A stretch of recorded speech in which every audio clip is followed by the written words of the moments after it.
And welcome in. If you're just starting, bear with me. Give me a moment. I'm going live. I want to set up a little welcome chat in here. Welcome in, everyone. Just trying to get anybody who wants to comment, feel free to. All right, this is going to be episode 30. This is Itzhak Bentov's, the discussion that I wanted to have on here, and I've decided to go with a full podcast episode for this one. It's just a little easier and cleaner and nicer for me to talk off the cuff. So with that said, full disclosure, some of the stuff you might hear might be me speaking.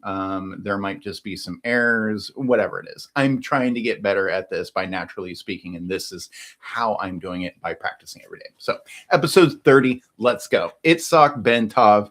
Let's talk about it. Did he believe in did he believe in afterlife? Did he believe in the near-death experiences? Did he believe in, I get a lot of these questions on Bentov because he doesn't really discuss it much in like Stalking the Wild Pendulum or Higher Consciousness. I think that for a lot of people, the answer, so he's open to the idea of the human body phenomenon, which kind of encapsulates a lot of this science and research into one type of thing. So he believed that the more that we study the underlying principles of things, in a nutshell, as a scientist, this is how he's kind of protecting himself by saying this stuff. He believed that in the future, as we study more of this, some of the underlying principles will rise and answer some of those questions about that type of stuff. But he personally, especially back in the 60s and 70s where he came from, I personally believe, especially from what I've read, that he believed in a lot of this on different levels, far beyond what normal people would comprehend. So his ideas of the holographic universe, as his mentioning of the observer, there's a few things going on. He was trying to explain how reality and the different layers might be there that we don't see, and how reality might be, and consciousness, and that kind of stuff.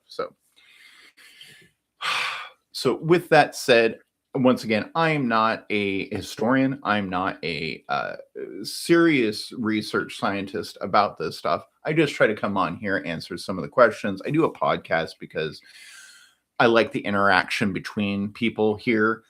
Generally, I'll either have some live people, or later they'll comment on this video and I'll be able to respond, and we kind of go back and forth. And that's how real research enlightenment, I feel, happens, especially when it comes to Itzhak Bentov and his work. It really requires discussion.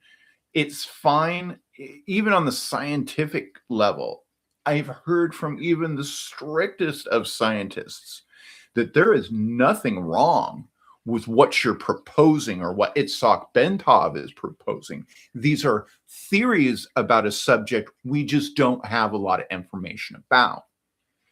He said that there are some theories that people present that can't possibly necessarily, we believe, be true in the scientific community because we've already established certain things.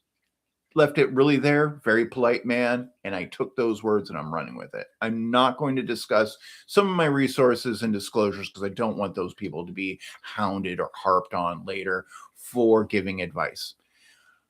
I take every advice in people's words here with a grain of salt. This is a community, and so with the community here, we have various people involved. We've got people that are freelancers. We've got hardcore doctors. We've got people on the cutting edge of research. And some of those people I hope to be doing some podcast interviews here with at a sooner time. Hopefully this year in 2026. I do have made some notes as far as podcasts. What I'd like to see happen. This background is atrocious, but we have to start somewhere. And I definitely believe in the practice makes perfect thing. And I believe that the more episodes I put out and the more quality I try to put in this, it will show. one of my ideas is that by the end of this season in 2026, I can look back and see where I started and what these episodes looked like and see some progress. And that is for my own personal growth and journey in my own life. Let's get back to a couple of the topics I got to discuss about here. One of them was, there's a video I put out. It's a YouTube short, and I made a full-length video about microtubules and how we could be looking at a picture of what consciousness really looks like. There is some study saying inside things like microtubules, things like it has the capabilities of things like quantum processing. It harbors the area where consciousness might be possible, is what I think a lot of scientists are kind of saying. Still kind of looking into it. Some research says that, some is going in a different direction. There's a lot of you out there that have their own personal beliefs, your own like research that you've done, and I'm not judging anybody here. This is just what I'm kind of stumbling upon, and I'm spitting out with very little time research to do this. So there will be changes. There's going to be things come up. You know, there's obviously there's people with strong opinions about stuff, and I want them to be welcome in this community. A lot of people are so certain in certain subjects, and I'd like to believe in real science. You know, going back to Plato's, knowing that we know very little. You know, it's such a humble beginning to start from as far as science. And I say that all the time on this channel. I'm not a professional of this. This is not where I do. Even if this was my area of expertise, I would still be humble about it. Why? Because this is one of those subjects that's very difficult for anybody to really talk about, as well as being able to explain it to the public and try to have some conversation in the world across multiple nations, you know, different people in their stature in life, their accolades academically, where they are, to bring all those people together and say, hey, let's discuss this. Because what I found when I did my massive research about a lot of this stuff, it wasn't always the people who were at the top of the game making all the research. It's never what it happens. Those people do make big gains. Do not get me wrong. That's where some of the top gains happen. But it also happens in various places all at once with a lot of information shared. And it goes back to really this workspace, this group of how we process information as humans. And it's actually much of a reflection how I feel, how consciousness is. And that really aligns with the workspace group theory of consciousness. Now, how that works, where this aligns, out of body, personal, spiritual, the journey continues. It continues for me. I'm hoping that it continues for you. Keep asking those questions. Keep wondering. Keep searching, soul searching, as you want to call it. Keep searching for science in there. And keep thinking outside the box. I'm going to wrap it up with that one for today. I like making these podcast videos. If you enjoyed it, please hit that like, hit that subscribe, and I'll continue making these. I'm actually going to go make one on Vertical Live.